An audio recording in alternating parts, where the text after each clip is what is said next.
So, hello everybody, and welcome to this episode of CFO 4.0. Now, a bit of a treat for my personal listeners. So, you may, I'll be very surprised if you haven't heard of Rob Brown. So, Rob hosts and promotes his podcast, but he's not here. He's going to be mentioning his podcast. We're going to find out a little bit about his journey, but he's actually here to talk us about the power of brand and what that means for both a personal brand perspective and also a employer brand perspective. So I want to say a massive welcome to Rob. Thank you very much for coming on the podcast today. Wow, what a treat to be on the other side of a podcast, given that I'm usually doing the interview in Hannah, but you came on our show recently, so we swapped roles, didn't we? Absolutely. Well, I'm not going to hold myself to your standard, so I apologise in advance, Rob. I'm probably going to get a checklist of things to improve on the other your side. show. You can be anything and anyone you want, Hannah. I'm excited to be here for you. Well, one of the things I'd love to talk to people about is obviously a bit about your journey. So tell us a bit about the podcast. Like, who's it for, and how and why did you start it? Well, I can answer both of those questions in talking about my journey. Former high school math teacher, got out of teaching after 8 years because I felt like I was teaching kids to pass tests. It was a coaching thing and not an education thing. So I did some training for a while and fell into professional services. Technically super smart people, bankers, accountants, lawyers, technically brilliant, but often socially a little bit awkward, and ended up teaching them how to sell themselves, personal marketing, how to network, how to build connections, how to build their personal brand, how to sell themselves and build good relationships, which good professionals need. In 2016, had a stroke, which was very unexpected, a brain hemorrhage. And in recovering from that, recalibrating my life, I made some decisions on what to let go of. And one of them was who I play with and market to. So I went all out for accountants. I had one good client at that time and started a podcast a year or so afterwards, just to get my name known in the accounting world a little bit deeper. Brought on influencers, called it the Accounting Influencers Podcast. And what do you know?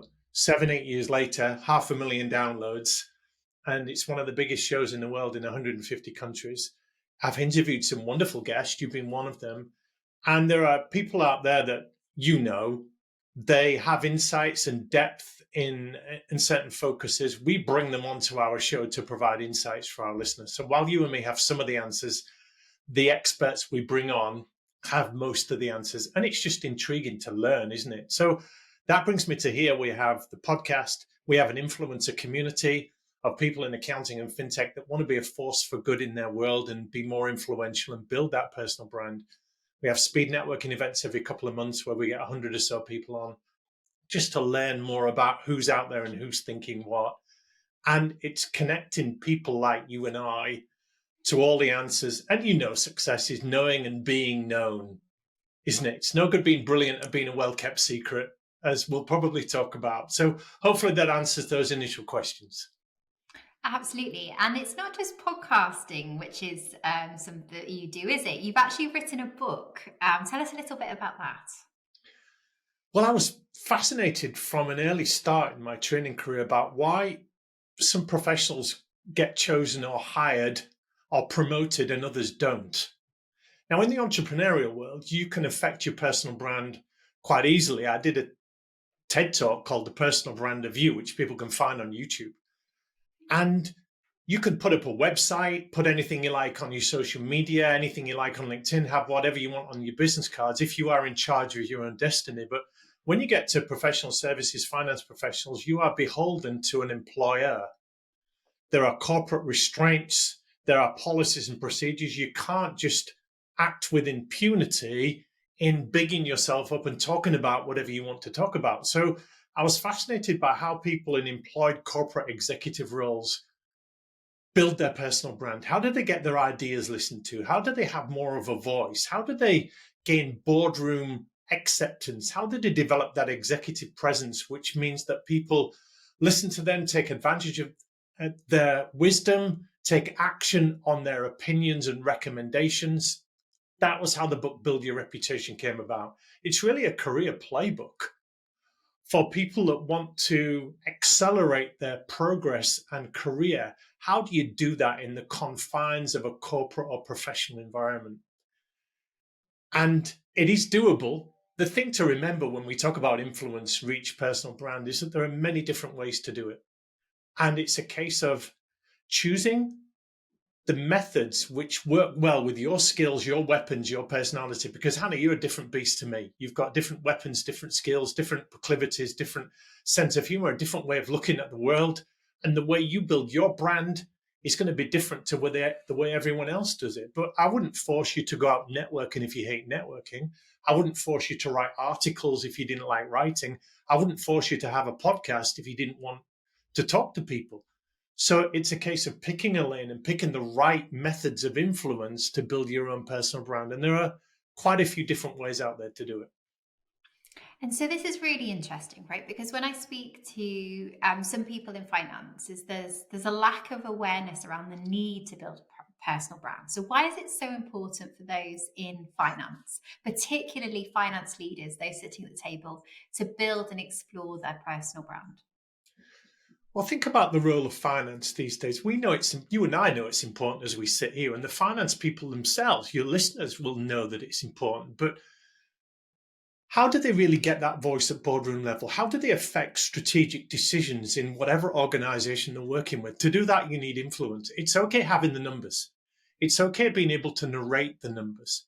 But the stories behind the numbers is an extra level there. How do you weave that narrative, that credibility that gets people to listen to why your analysis, why your data is important? But even beyond that, once you get people to listen, how do you then get them to take action and see that it's important and your advice is critical? So influence gets deals done.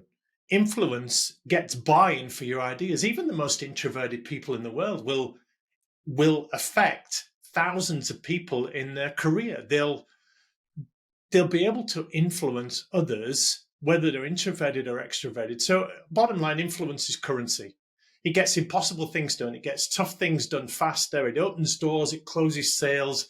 It creates advocacy. It creates reputation. It creates credibility. And in the accounting and finance world, strategic partnerships, advocacy, champions, door openers, whatever you want to call them in your life, you need people alongside you to get your messages heard, to get your recommendations acted on.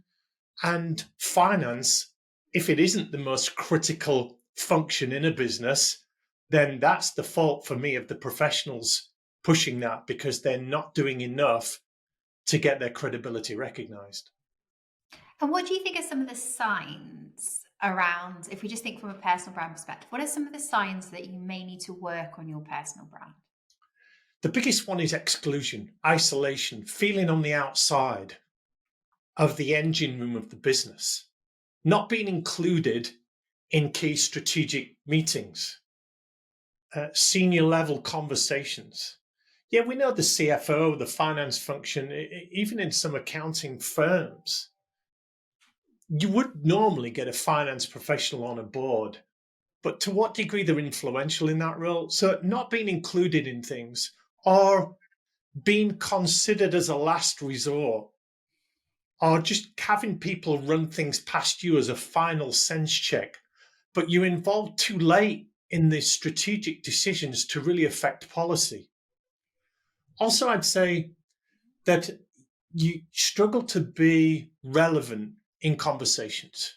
You not just are late for the party, but if you're in the party, people are not taking enough notice of what you have to say than they should be.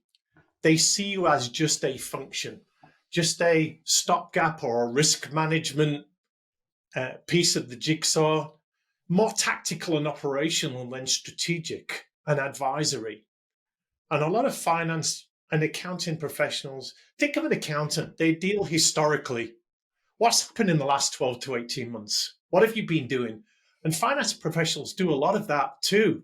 Here's how we've performed. Here's the KPIs and metrics that we've hit.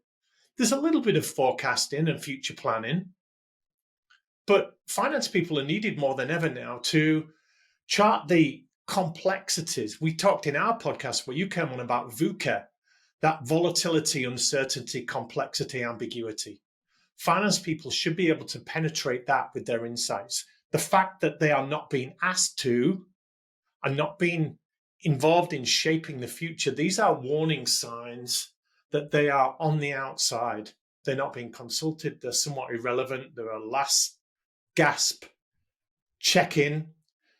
And for career development, if you feel as a professional your career is not accelerating to the rate you want it to, or you don't feel you've got your hands on the steering wheel of your own future, these are signs that you're lacking influence, you're lacking authority, and you're lacking credibility, and maybe even a professional network that is strong enough to get you where you need to be. Have you heard that phrase, Hannah?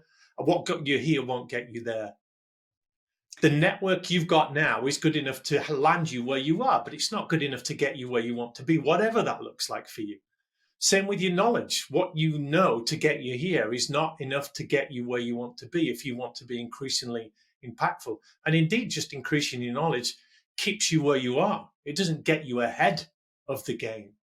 So all of these are warning signs, red flags, triggers, if you like, to say, okay, I'm good at my job, but being good at my job is not good enough to get me the voice, the influence, the credibility, the recognition, the peer acknowledgement that I want and I deserve with what I know and what I can do.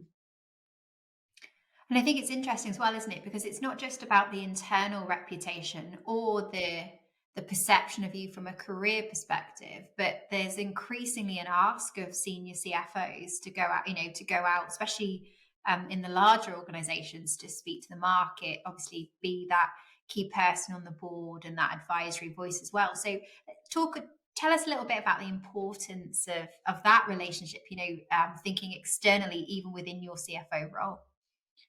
That's a really good point, because we can talk about internal traction, internal respect, internal recognition within a company, a professional firm, any kind of commerce setup. You have respect because of the letters after your name, your accreditations, your qualifications, your name. They say when you've got your name on your badge, you've got a job. When you've got your name on the door, you've got a career. And when you've got your name on the building, you've got an empire. So generally, finance people have their name on the door. They've got some recognition.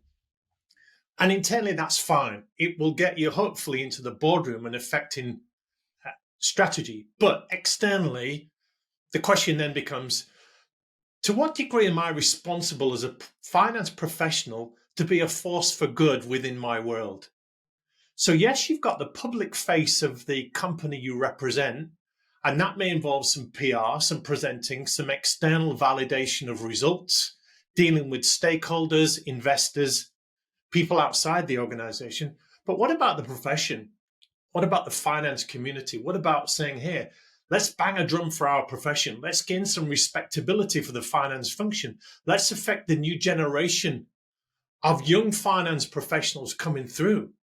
We know there's a leaching of people out of public accounting, for instance. And less people are going into accounting and finance roles because they're thinking there's much more exciting roles in fintech.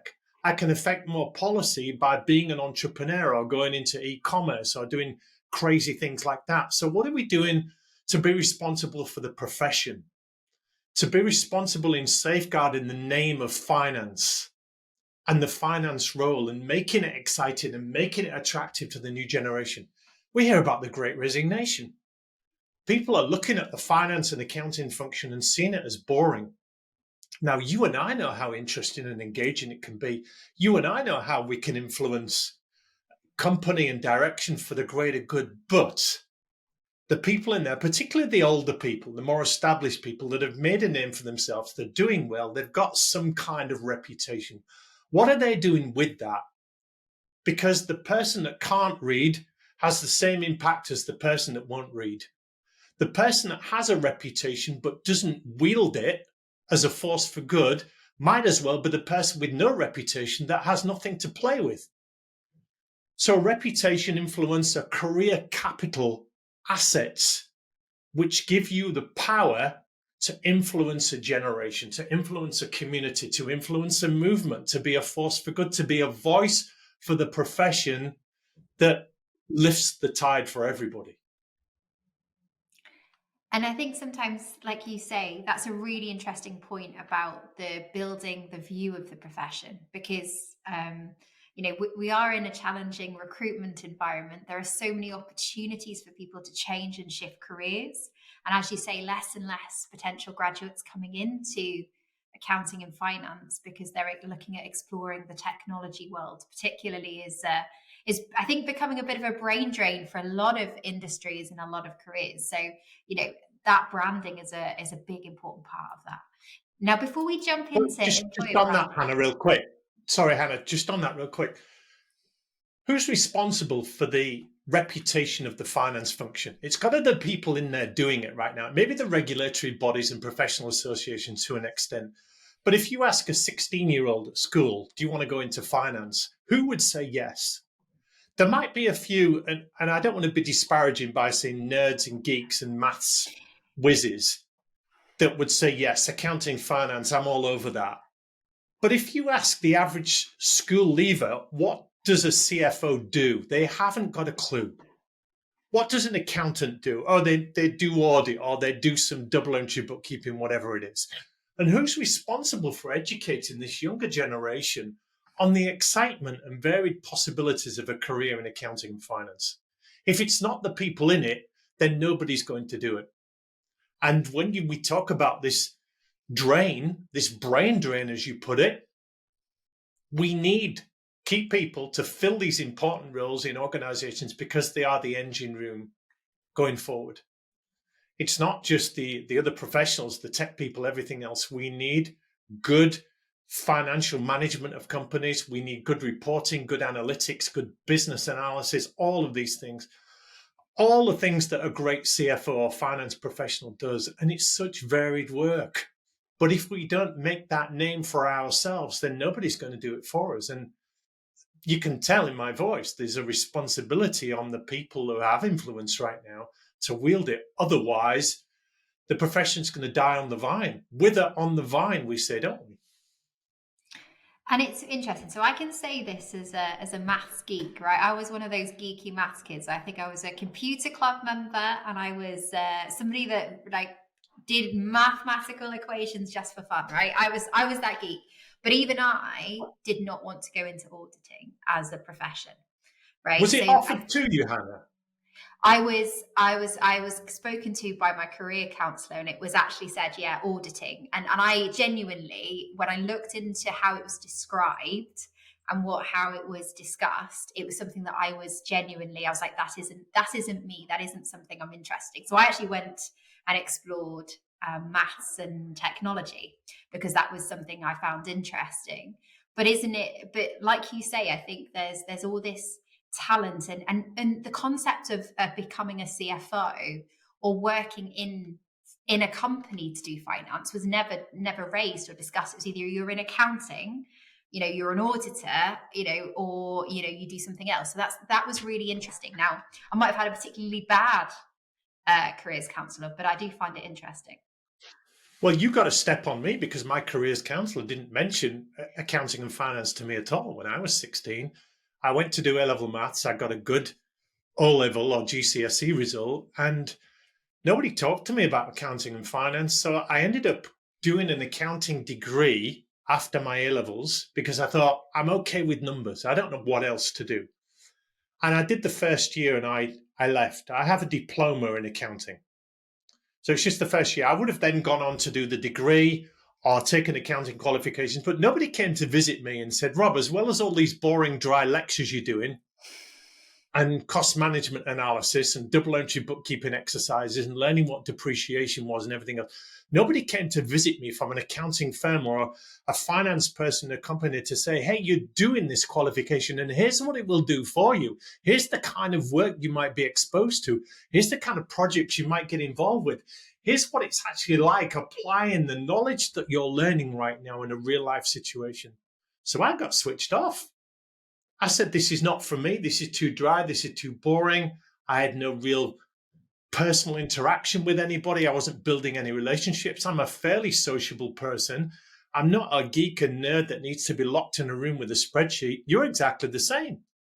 You want to get out there and meet people and use your knowledge as a force for good. So because no one's spoken to my life, I got turned off the accounting and finance career path altogether and ended up being a high school maths teacher, which was a great gain, obviously, for the education world, but a very, very sad loss. I would have made such a difference as an accountant, but I never knew. I never knew. And I think that's the point, isn't it?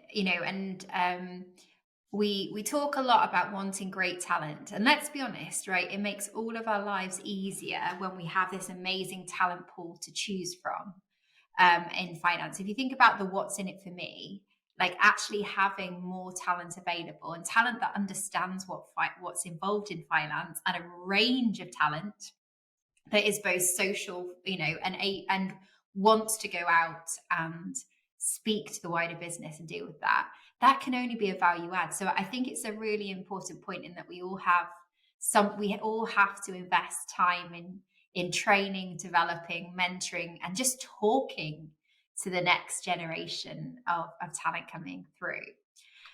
Well, let's take that a step further, Hannah. What skills do you feel a modern day finance or accounting professional needs? What skills or attributes do they need to stay relevant and competitive in the crazy world we find ourselves in?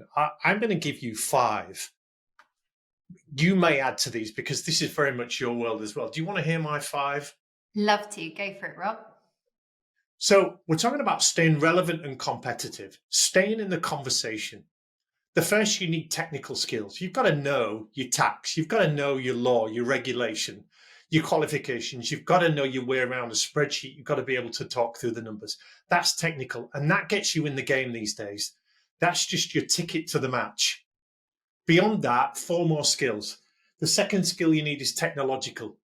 Now, I'm not turning these people into geeks, but you've got to know a formula in Excel. You've got to know more than turning a computer on and off. You don't need to be able to write code, but you need to know the apps, the software, the tech stack, everything else, because that rules the finance and accounting function.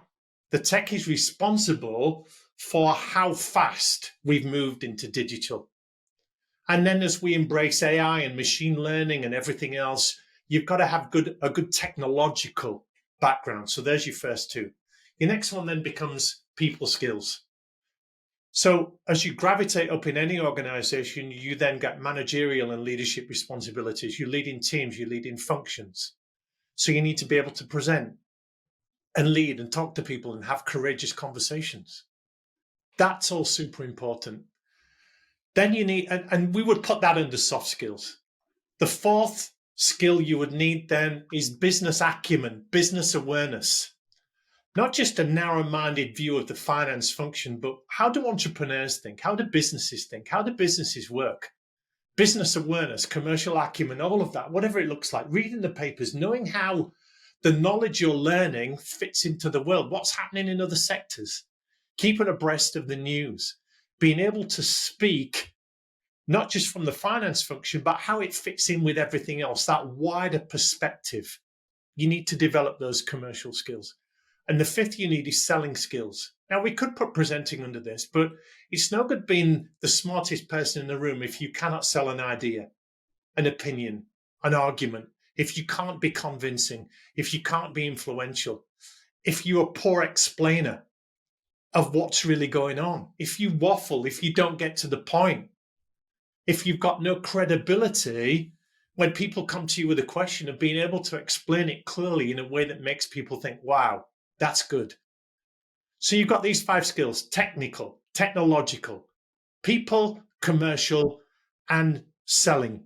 We could call it influencer skills, persuasive skills. Would you add to any of those? But they, for me, are the ones that inoculate the modern day financial accounting professional from irrelevance. They inoculate them, they protect them against losing influence and impact in the world. Would you add any to that? I think I would add, and whether this sits in the operational element, I think it's undervalued in finance, because finance tends to operationalize the rest of the business. So understanding how to build good processes, how to do good process improvement. And that's not a finance skill. This is a general operation skill.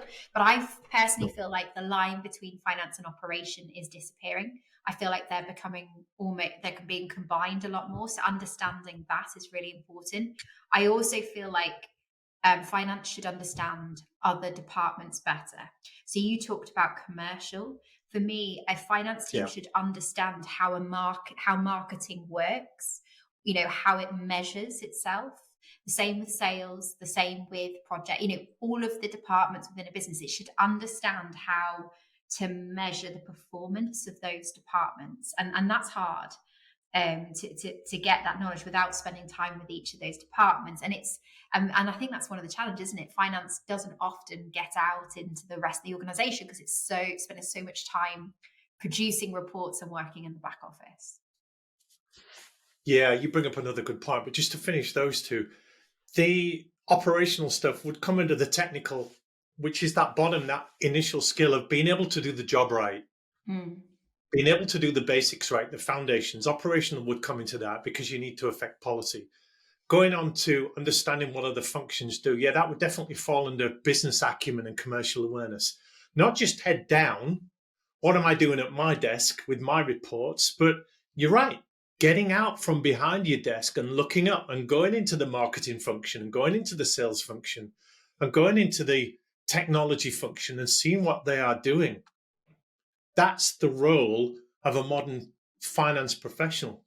Even fundraising and investing and resourcing, you need to be externally focused and lifting your head up and building relationships and consensus and trust and rapport and building bridges and creating stakeholders and champions and all kinds of things. The modern finance function cannot exist in isolation. So yeah, I take your 2 points. Let's weave them into my 5 skills and attributes, but definitely add that.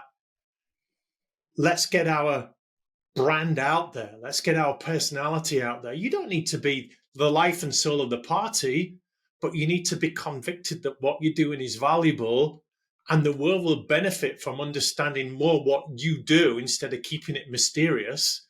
And you would benefit from knowing the other things the other people do.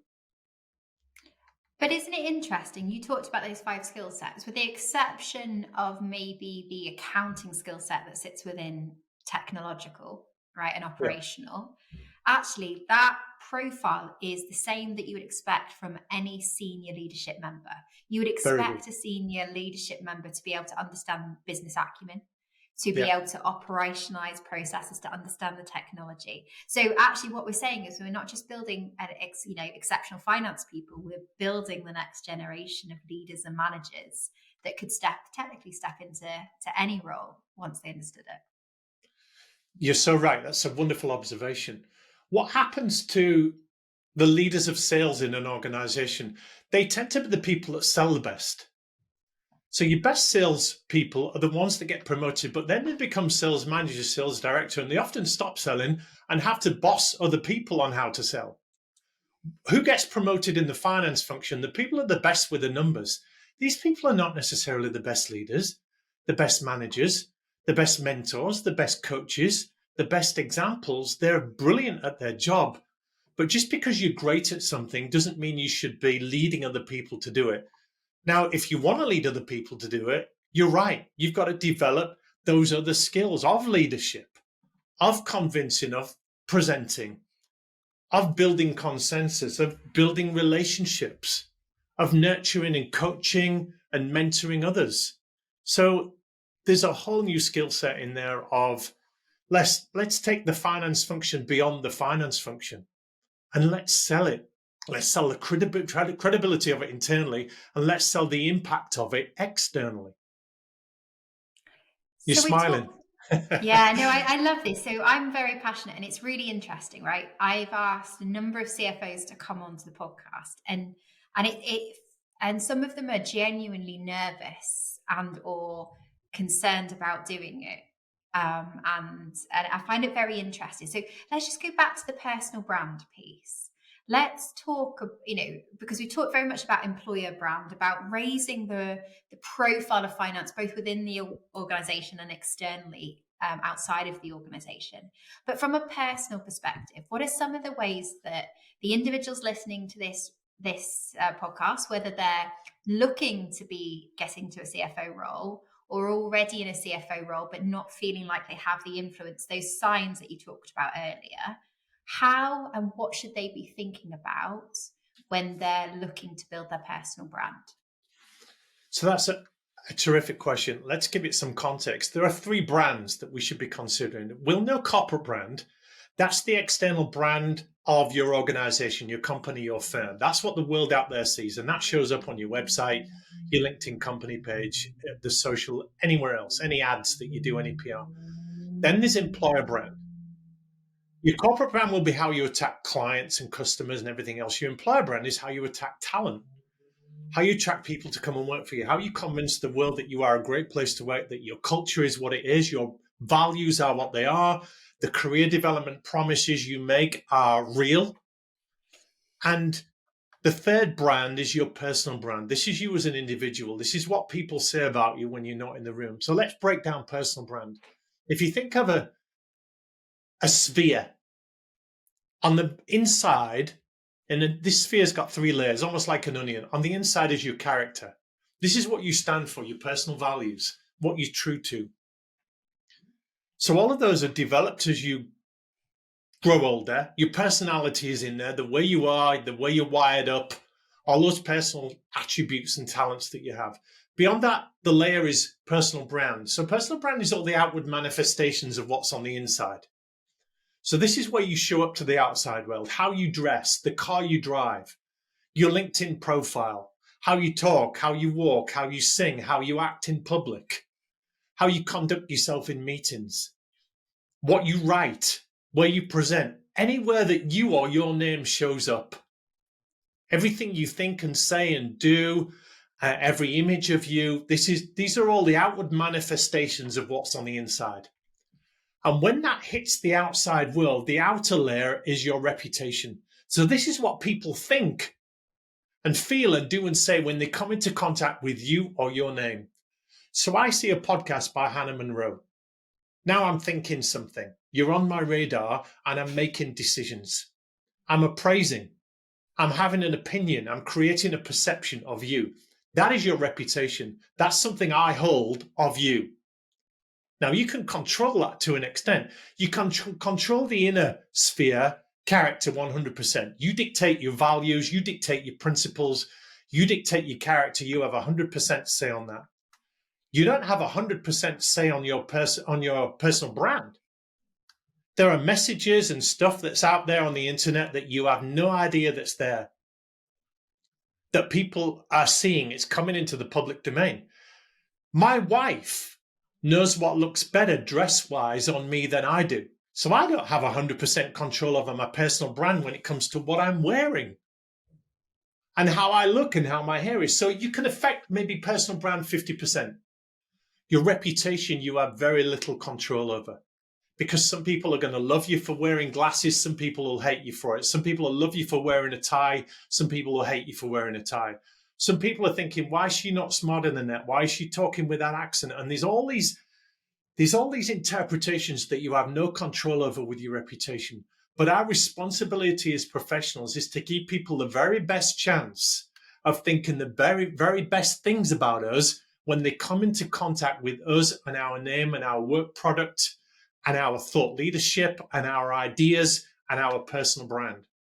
And when your reputation is strong, that's when you gain impact. That's when your results are affected. That's when your network becomes strong. That's when you create more allies and more influence. So our message today to people is be intentional, be purposeful with your reputation. What do you want people to think about and talk about you when you're not there? And once you define what that is, I want them to be thinking this about me. I want them to know that I'm great at this. I want them to talk about me in this way and say these things. Don't just leave that to chance and think that by knowing what you know and doing a good job, that's enough. Because there are millions and millions of people out there that have the same qualifications as you, the same knowledge as you, but they're not intentional with their personal brand and their reputation. Now, some people won't care. I've got a job. I've got a salary, I'll clock in, I'll do my job, and I'll clock out. But the people listening to your podcast, Hannah, CFO 4.0, they are the people that are more intentional, more proactive. They want to affect a change. They want to be a force for good. They want to make a difference. So they're listening to this. They're focusing on the professional development. They want to know more today than they did yesterday. They want to impact the next generation. They want more credibility and presence in the boardroom. They want a more strategic role. They want their ideas to be listened to. They don't want people to yawn when they talk about the next report that they're bringing out or the last quarter's figures. To do that, you've got to have a presence. Now, you don't need charisma, but you certainly need authority. And ultimately, personal brand is, what are you putting out there that is either taking away from or adding to your credibility, your authority, and ultimately your reputation? Because reputation is currency. Reputation gets you autonomy in your job. That's the control you have over your destiny. Reputation gets you flexibility, naming your own working conditions, your own team, the projects you work on, the hours that you work. Reputation gets you respect. It opens doors for you. It gets you better packages, better benefits, better recognition. If you just leave it to chance and think doing a good job is enough, I'm sorry, you will be eased nicely into irrelevance and obsolescence and retirement, and nobody will notice when you're gone. So what are some of the practical things that people that are listening here say, well, I want to improve my personal brand. I agree with everything that Rob's saying, and I know the need for it now. What are some practical things that people can go out and do to improve their personal brand? Well, there's a couple of answers. Both of them involve taking somebody somewhere. But simply put, be more intentional about what people are saying about you. One of the easiest things you can do is take an audit. And by that, I mean, just go to a few people close to you and say, hey, I'm doing some personal development, or I'm working with a coach, or I'm working through some career stuff. And I just needed to get a handle on my reputation, my personal brand in the workplace. Can I ask you a couple of questions about how I'm doing? Yeah, sure. What do you mean? Well, what 3 words come to mind to describe my professional presence in this organization? Or what 3 words would you use to describe the way I am at work? Or what would you say my 3 best strengths are, or my 3 best weaknesses? Just getting this audit from people you trust, people that will give you frank answers. That's really, really easy. They can go to Amazon. My book, Build Your Reputation, that career playbook that we talked about, that gives you a way to assess where you are right now, and there are many different ways of building it. On our accountinginfluencers.com website, there is an influencer test that gives 10 categories of how you can build your influence and your reputation in an organization. For instance, it allows you to assess your character, which is your likability, your trustworthiness, your reliability, your attitude to collaboration. It assesses your competence. This is your knowledge, your qualifications, your credentials, your leadership roles. Track record is a big part of reputation. What you've done dictates what people think you can do. An example of that is, what is the most important section on your resume, on your CV? It's not your qualifications. It's your career experience and history, because that says, here's what I've done, and that points to what I can do going forward. I've done it here, I can do it before, and I do it again, and I can take it further. So that track record is an important aspect of reputation. What have you done shows me what you can do. The 2 obvious ones are speaking and writing. You speak, you've got a podcast, you've got a platform. So any stages, any audiences, any broadcasts, any interviews you do, any stage presence that you've got, that develops reputation and personal brand. Writing. You don't have to be a great orator, but what are you putting out content-wise? Where is your thinking? Where is your opinions? Where are your white papers or your articles or your thoughts or your commentary on what's going on in your world? What about your following? What about building your professional connections and your community and your tribe and your advocates and your likes and your follows? That's a network. Remember, your network is who you know, and your reputation is who knows you. Then you've got your platform. So on social media, what is your digital footprint, your online profile? If you're not online, you're anonymous. Back in the day, you developed a reputation with who walked with you in the corridors at the office or who lived next to you on the next street. But nowadays, your reputation is everywhere. So where do you show up online? What is your multi-channel presence? Then you've got assets is another one. So what's your body of work? What does your intellectual property look like? What are your ideas, any frameworks, any methodologies, any checklists, any products, anything you've created? There's your status. So this is your cachet, your kudos, your recognition at the top tables, your decision-making power, the budgets that you wield, the letters after your name. These are all aspects of status.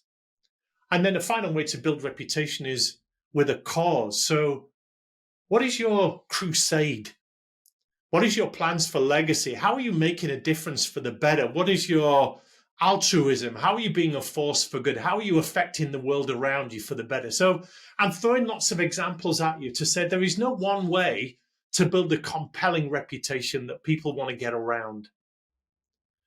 So this influencer test, for instance, is a way to say, okay, I'm strong here, I'm weak there, and I'm weak there because either I didn't know it existed or that's not my strength. So I'm not going to play in that game, but here's where I can make my mark.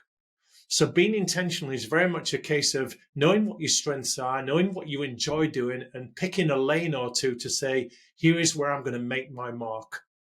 And all these roads lead to the same place: recognition, authority, influence, a voice, strong leadership, a legacy. They all lead to the same place. And for finance, accounting professionals, it means you get deals done.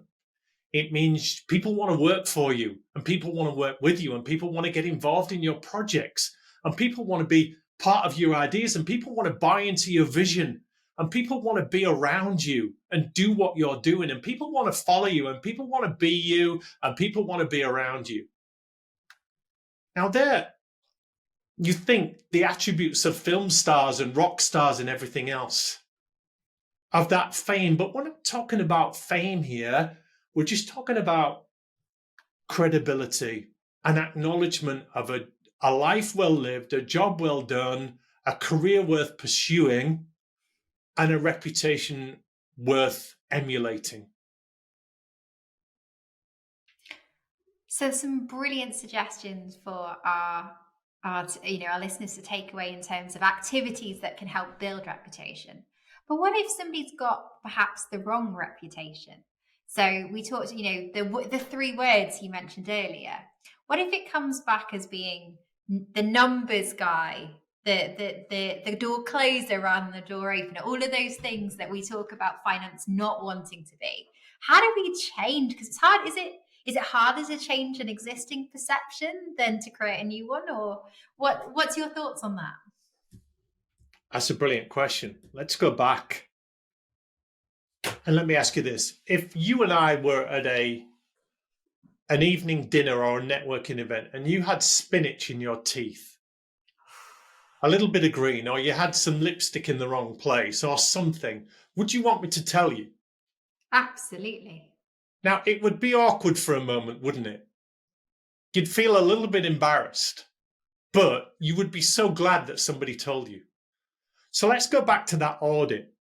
Would you want to know if people saw you as the numbers guy? Would you want to know if people saw you as a nerd and a poor people person?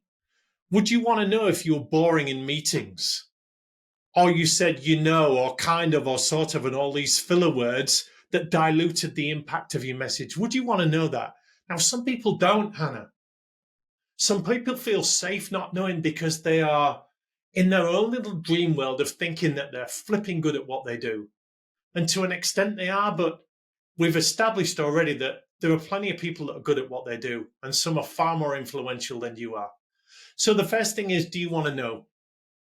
And if you do want to know, then you've got to be prepared to take the bad with the good.